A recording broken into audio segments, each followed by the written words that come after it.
If you've ever flipped through your parents' or grandparents' old photo albums, there's a really good chance you've seen the name Kodak.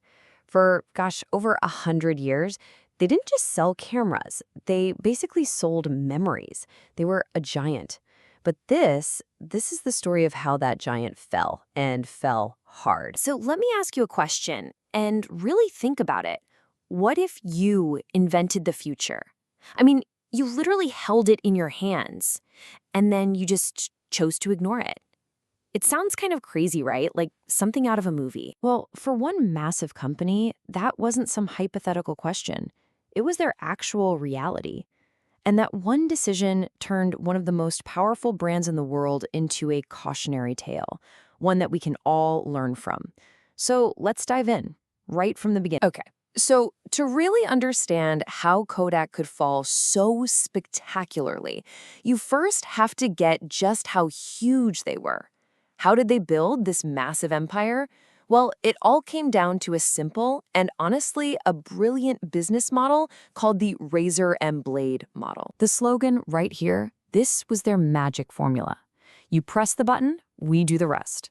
See, before Kodak came along, photography was super complicated. It was messy, it was expensive, it was really just for professionals. But Kodak's founder, George Eastman, he had this vision to make taking a picture as easy as using a pencil.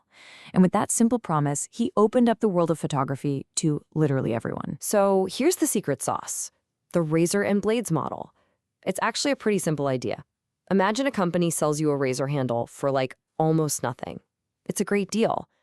But to actually shave, you have to keep buying their special blades, which are more expensive. The real money isn't in the razor handle you buy once. It's in the blades you have to buy over and over and over again. And that is exactly what Kodak did.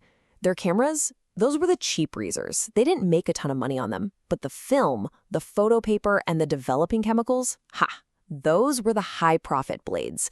Get this, for every dollar you spent on film, Kodak was making around 70 cents in pure profit. It was a money printing machine. Every time anyone, anywhere, took a picture, Kodak got paid. Just how well did this work? Well, by 1976, Kodak was an absolute monster in the industry. Think about these numbers for a second. 90% of all film sold in the US was Kodak. 85% of all cameras sold, also Kodak. The phrase, a Kodak moment, wasn't just some marketing slogan, it was a part of culture. They didn't just lead the market, for all intents and purposes, they were the market. But here's where the story takes a turn.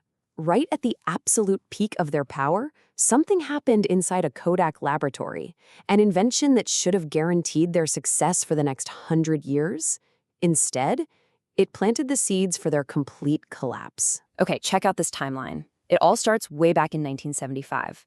A young Kodak engineer named Steve Sasson invents something absolutely revolutionary, the world's very first digital camera. And here's the crazy part. The company knew exactly what it had. Just a few years later, their own internal reports were predicting that this new digital technology would eventually replace their cash cow, film. They even did a market study that gave them a timeline. It said, hey, you guys have about 10 years to get ready for this change. They literally had a map to the future. So what did the leadership at Kodak do with this game-changing invention? When Steve Sasson presented his filmless camera to the executives, the response he got was, and I'm not making this up, that's cute, but don't tell anyone about it. They told him to hide the future, to put it in a closet. Why? I mean, why on earth would you hide something so brilliant? The answer really just boils down to one simple, powerful word: fear. Remember that razor and blades model? All their profit, all that money was coming from selling film. And a digital camera? Well, it doesn't need any film. This new invention was a direct threat to their entire gold mine. They were terrified of disrupting their own incredibly successful business. And that fear, it led to paralysis. It led to inaction. So while Kodak was busy trying to protect its old business, digging a moat around it, the rest of the world started to move on without them. Let's look at the slow and honestly painful collapse that followed. To really see where Kodak went wrong, you just need to look at their biggest rival, Fujifilm. Both companies were facing the exact same storm, the rise of digital. But they made two completely different choices. Kodak's strategy was to protect the film business, no matter what. Fujifilm, on the other hand, accepted reality. They saw that film was on its way out, so they took what they were good at, chemical engineering, and started moving into totally new areas, like medical imaging systems and even high-end cosmetics. They changed. They adapted. Kodak just stood still. And the result of Kodak's strategy? It was brutal. At their peak in 1996, they were a massive $16 billion company. Now just watch how fast that number crumbled as digital cameras started to take over. By 2011, their revenue had been cut by more than half. And then just 1 year later, bankruptcy. The numbers really do tell the whole tragic story. And just when you thought things couldn't get any worse for them, the final knockout punch came from something that wasn't even supposed to be a dedicated camera: the smartphone.